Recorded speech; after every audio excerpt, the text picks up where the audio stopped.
7 राज्यांमध्ये कोरोनाचा प्रादुर्भाव वाढल्याचं आकडेवारीवरून दिसतंय। जानेवारीमध्ये कोरोना संसर्ग आणखी वाढणार असल्याची शक्यता वर्तवली जाते। त्यामुळे आरोग्य विभागानं सतर्क राहण्याचं आवाहन केलंय। लोकसभा निवडणुकीसाठी मोदी-शहा धक्कातंत्र वापरण्याची चर्चा आहे। दोनदा निवडून गेलेल्यांना भाजपकडून तिसऱ्यांदा उमेदवारी दिली जाणार नाही, तर घराणेशाही विरोधाबरोबरच नव्या नेतृत्वाला संधी देण्याची रणनीती सुरू आहे।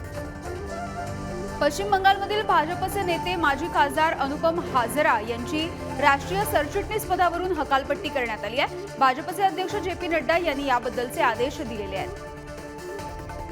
भारत जोडो यात्रेच्या नंतर राहुल गांधी भारत न्याय यात्रा काढणार आहेत। 14 राज्यांमधून ही न्याय यात्रा निघणार आहे।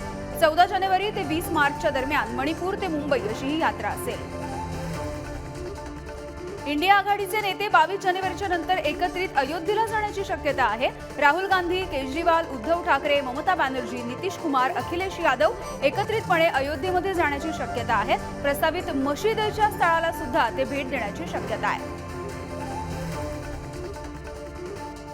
सीपीआयचे सरचिटणीस सीताराम येचुरी यांनी अयोध्येतील राम मंदिराच्या उद्घाटनाला उपस्थित राहण्याचं निमंत्रण नाकारलंय।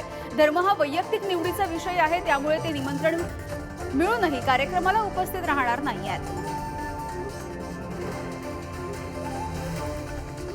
निवडणुकीमध्ये ईव्हीएम मध्ये हेराफेरी करणं शक्य असल्याचा खळबळजनक दावा काँग्रेसचे नेते सॅम पित्रोदा यांनी केलाय। व्हीव्हीपॅट जोडलं गेल्यामुळे आता ईव्हीएम हे स्वतंत्र राहिलं नसल्याचं त्यांनी म्हटलंय। दिल्लीमध्ये थंडीचा कडाका आणि धुकं वाढल्यामुळे विमान उड्डाणांवरती आणि रेल्वेवरती सुद्धा या सगळ्या वेळापत्रकावर त्याचा विपरीत परिणाम होतोय। दिल्लीमधून 110 उड्डाणं विलंबानं झाल्याची माहिती मिळतेय।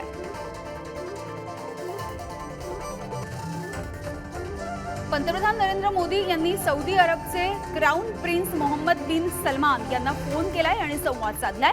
दोनही नेत्यांनी पश्चिम आशियामध्ये शांतता, सुरक्षा आणि स्थिरता ठेवण्यासाठी काम करण्यावर सहमती दर्शवल्याची माहिती मिळतेय। संयुक्त अरब अमिरात आणि दक्षिण कोरियामध्ये 5G इंटरनेट सेवा सर्वात वेगवान असल्याचं स्पष्ट झालंय, तर या यादीमध्ये भारत 10व्या स्थानावरती असल्याचं दिसतंय।